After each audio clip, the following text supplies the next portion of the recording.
Today, I'll show you a simple way to unlock your phone's screen lock or password without losing any data.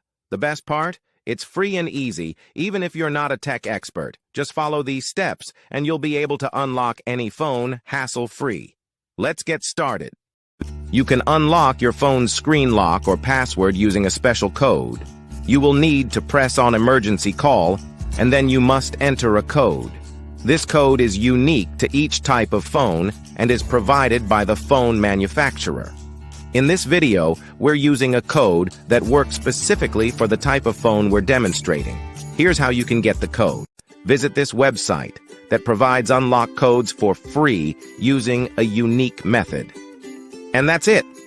Now you can unlock your phone without losing any data. See you in the next video. Bye.